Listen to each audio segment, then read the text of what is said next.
This month, Europe cut sustainability reporting requirements. The revised ESRS reduced mandatory data points by more than 60%. Taxonomy templates are also getting shorter. And smaller suppliers are supposed to face more proportionate information requests. But that is only half of the story. EFRAG is preparing a new reporting standard for certain non-EU groups. The EU has published forced labor guidance, changed the EUDR product scope, advanced CBAM certificate rules, updated packaging requirements, and revised several AI Act deadlines. And in Germany, enforcement of the current Supply Chain Due Diligence Act has slowed before the country's future CSDDD framework is finalized. So ESG regulation is not simply disappearing. The pressure is moving. There may be fewer broad reporting requirements in some areas, but companies still need reliable information about products, suppliers, emissions, packaging, human rights risks, and AI-generated content. Let's look at what changed this month and what the German due diligence developments really mean, and what companies should do next. We begin with forced labor. On June 30, 2026, the European Commission published its implementation guidelines for the EU forced labor regulation. The guidance covers investigations, company due diligence, stakeholder engagement, remediation, and the submission of information about possible violations. The Commission also launched the Forced Labor Single Portal. The portal includes implementation guidance, tools for small and medium-sized businesses, a preliminary list of national competent authorities, sector-specific webinars, and a global risk database that is still being developed. The regulation will apply from 14th December 2027. EUDR implementation also moved forward in several stages. On 30 June, traces came back online after more than 4 months of maintenance. The updated EUDR information system includes a new verified due diligence statement function, allowing users to check whether a due diligence statement is valid without creating dummy drafts. Simplified declarations were introduced for micro and small primary operators, together with a new identification format. HS codes were also updated. At that stage, printed products were removed, while leather remained in the system. Then, on 30 July, the Commission adopted 2 additional EUDR measures. A delegated act changed the product scope. Products removed from Annex 1 include cattle hides, skins, leather, retreated tires, soybeans for sewing, certain vulcanized rubber products, conveyor and transmission belts, and also some aircraft and motor vehicle seats. Soluble coffee, certain palm oil derivatives, and frozen cattle tongues were added. The newly added products will apply from 30 December 2027. The Commission also adopted technical rules for the EUDR information system, including simplified declarations and updated API specifications. The main application dates did not change. The regulation will apply from 30 December 2026 for large and medium-sized operators. Other micro and small operators follow from 30 June 2027. The EUDR guidance is now available in all EU languages.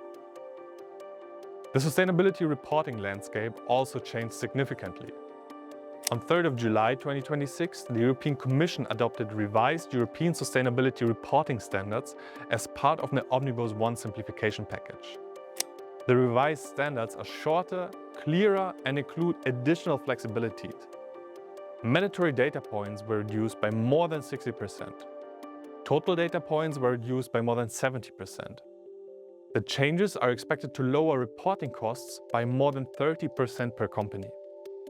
A voluntary reporting standard for smaller companies was adopted alongside the revised ESRS.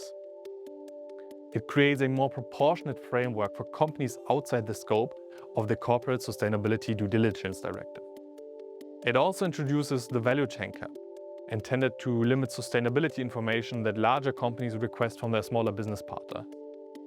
These measures will be submitted to the European Parliament and the Council of the EU for scrutiny.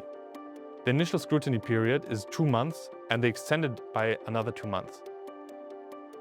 We also received more detail about the revised ESRS implementation process. On 23rd July, EFRAG discussed plans to publish a draft revised ESRS data point list in the second half of August 2026.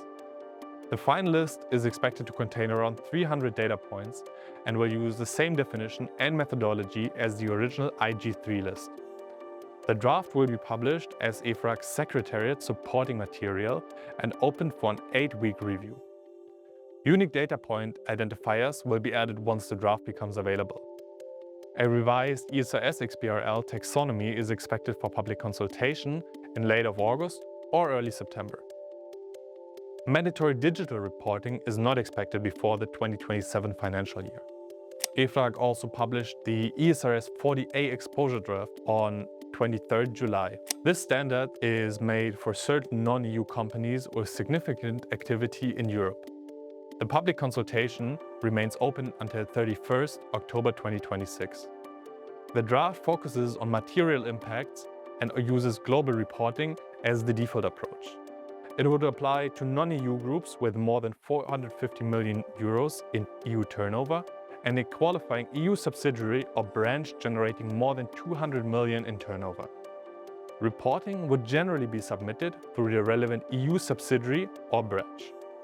Companies could report on global impacts or use a mixed approach that limits some non-climate disclosures to EU-related impacts. An EU subsidiary may also be exempt where the non-EU parent voluntarily prepares a full ESRS report. EU taxonomy reporting was simplified as well. The Commission adopted measures allowing companies to avoid assessing taxonomy, eligibility and alignment for certain activities that are not financially material to their business. Reporting templates are also being shortened. Data points are expected to fall by 64% for non-financial companies and 89% for financial companies. The measures apply from 1st of January 2026 and cover the 2025 financial year, subject to the relevant review process. Packaging and recycling rules also moved forward. On 24th of June 2026, the Swiss Federal Council adopted ordinance changes covering packaging, recycling, waste management and littering enforcement. The existing ordinance on beverage packaging will be replaced by a new ordinance covering all packaging. Plastic packaging must reach at least 55% material recycling. Beverage cartons must reach at least 70%. Producers and retailers of single-use plastic packaging will also need to offer customers separate collection options.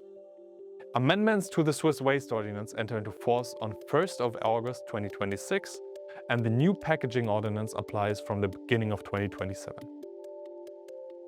Germany also completed an important stage in implementing the EU packaging and packaging waste regulation. On 10th of July, the Bundesrat passed the new Packaging Law Implementation Act. The rules extend producer responsibility obligations to packaging that was previously not subject to the system participation. This includes registration, authorization, take-back and documentation duties. New definitions of producer and manufacturer will also shift responsibilities within the supply chain. Sanctions connected to the new producer obligations begin on 12th of February 2027. Eco-modulation rules still need to be specified through future regulations. On 17 July, the Packaging Law Amendment Act was published in the Federal Law Gazette. It enters into force on 12th of August 2026. Germany also outlined its plans for transposing the Corporate Sustainability Due Diligence Directive. On 2nd of July 2026, the German coalition agreed on a program for growth and employment that includes implementation of the CSDDD in national law in autumn 2026. The document does not explicitly name the existing German Supply Chain Due Diligence Act or LKSG, but it indicates that the national framework will be adjusted as part of the CSDDD transposition.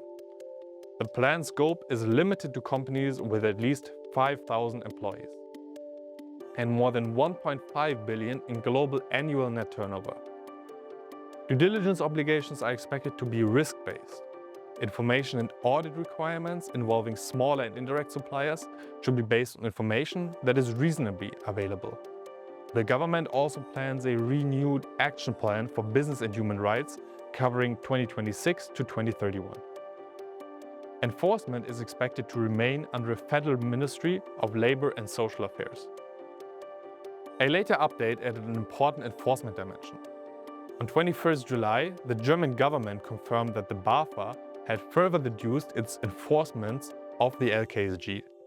Of 101 originally planned positions, 14 were vacant. Around 40 employees were working on LKSG supervision, and the responsible division had 4 legal specialists. No inspection plan had yet been adopted for 2026. New risk-based controls had been postponed, and no new risk-based inspections procedures were initiated during the first half of the year. CBAM implementation also advanced. On 9th of July, the Commission opened a consultation on draft rules for the sale and repurchase of CBAM certificates. The draft covers sales, repurchase, registry interactions, payments, fees, and information exchanges through the common central platform. Stakeholders can provide feedback until 6th of August 2026. The Commission also published the CBAM certificate price for the second quarter of 2026. The price is €75.28 per certificate for emissions connected to CBAM goods imported during that quarter. On 26th of July, the Commission refreshed the CBAM website. Current information is now separate from historical transitional materials, which have been moved to a dedicated CBAM archive. Climate policy also moves forward. On 16 July, the Commission presented proposals to revise the EU emission trading system and accelerate electrification. The Commission will assess an indicative target to increase electrification to 46% by 2040, focusing on industry, transport, and buildings. The ETS proposal would adjust the emissions reduction trajectory. From 2036, it would allow up to 2% of high-quality international carbon credits and introduce permanent carbon removals. The proposal also includes €100 billion for the Industrial Decarbonization Bank. Free allowances would continue beyond 2030, and their CBAM-linked phase-out would be extended until 2038. Finally, EU digital regulation changed this month. On 24th July, Regulation EU 2026-1744 was published in the official journal. The Digital Omnibus amends the AI Act, the Machinery Regulation, and the Aviation Regulation without changing the AI Act's core structure. High-risk AI obligations are postponed until 2nd December 2027 for Annex 3 systems. For high-risk AI embedded in regulation products, the deadline moves to 2nd August 2028. Transparency obligations for AI-generated content still apply from 2nd August 2026. Certain systems already on the market receive a limited extension until 2nd of December 2026. A new prohibition on AI tools generating child sex abuse material or non-consensual intimate imagery will also apply from 2nd December 2026.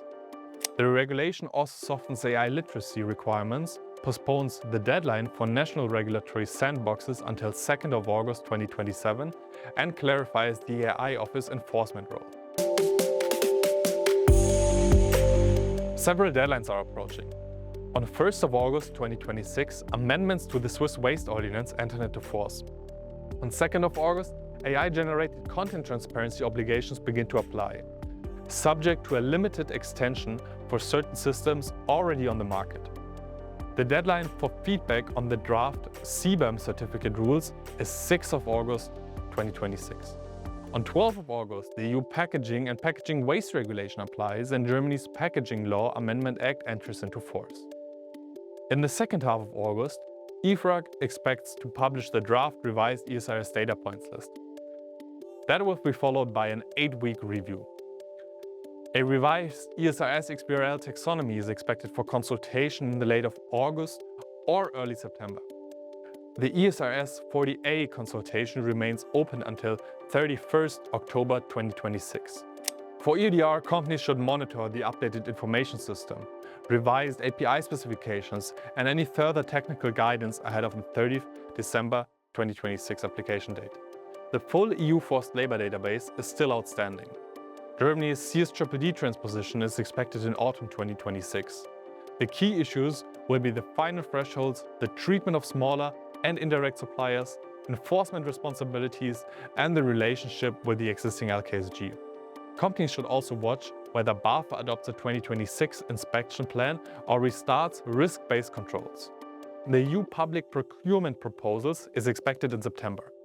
The final text will show how strongly sustainability and supply chain due diligence are connected to the public contracts awards and conditions. And finally, the ETS and electrification proposals will continue developing. Important details include the 2040 electrification target, the role of international credits and permanent removals, the design of the Industrial Decarbonization Bank, and the proposed extension of the free allowance transitions until 2038. The main development this month is a shift toward a more targeted ESG regulation. Some reporting requirements are becoming shorter, but product, supplier emissions, packaging, due diligence, and AI obligations still require reliable evidence and clear ownership. The key question is no longer whether a company can produce a sustainability report. It is whether the company can explain where a product came from, who is responsible for it, what risks were identified, and what action followed. That is where ESG regulation is heading. Less emphasis on collecting every possible data point. More emphasis on producing the right evidence when it matters. That is the ESG policy update for this month.